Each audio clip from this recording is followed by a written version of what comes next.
One night, Henry and Gordon were alone with James. Although Sir Topham Hatt was beginning to think well of him, whenever a chance came, the other engines would talk of nothing but bootlaces.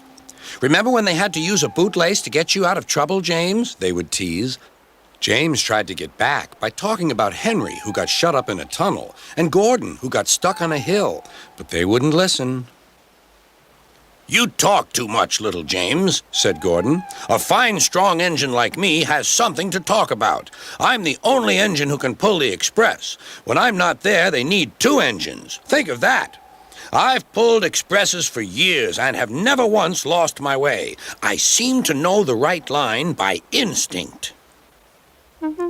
Every wise engine knows that the signalman sets the switches to make the engines run on the right tracks. But Gordon was so proud he had forgotten. "Wake up, James," said Gordon next morning. "It's time for the express. What are you doing? Odd jobs? Ah, well, we all have to begin somewhere, don't we? Run along and get my coaches. Don't be late." James went to get Gordon's coaches. They were all shining with new paint. He was careful not to bump them, and they followed him smoothly into the station singing happily, "We're going away! We're going away!" "I wish I were going with you," said James. "I should love to pull the express and go flying along the line." Gordon, with much noise and blowing of steam, got ready to back onto the train.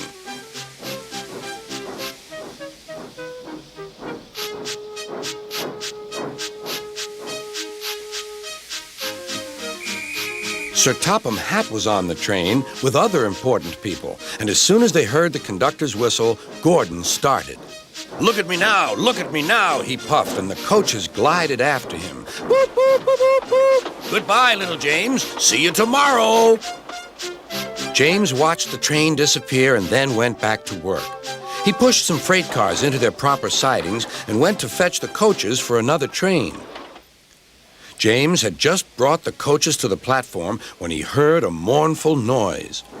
There was Gordon trying to sneak into the station without being noticed. "Hello, Gordon. Is it tomorrow?" Gordon didn't answer. He just let off steam feebly. "Did you lose your way, Gordon?" "No, it was lost for me. I was switched off the main line onto the loop. I had to go all round and back again." "Perhaps it was instinct," said James.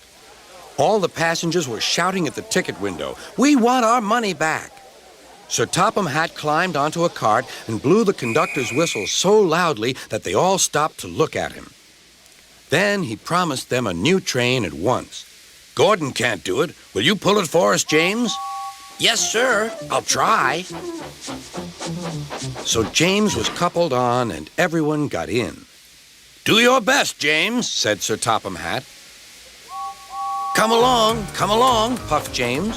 "You're pulling us well, you're pulling us well," sang the coaches. "Hurry, hurry, hurry," puffed James.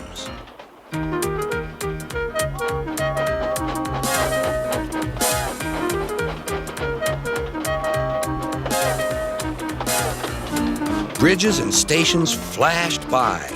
The passengers cheered, and they soon reached the station. Everyone said thank you to James, and Sir Topham Hatt was very impressed. "Well done. Would you like to pull the express sometimes?" "Yes, please," answered James. Next day, when James came by, Gordon was pushing freight cars. "I like some quiet work for a change," he said.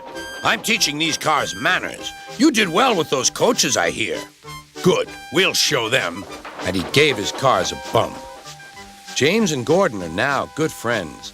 James sometimes takes the express to give Gordon a rest. Gordon never talks about bootlaces, and they're both quite agreed on the subject of freight cars.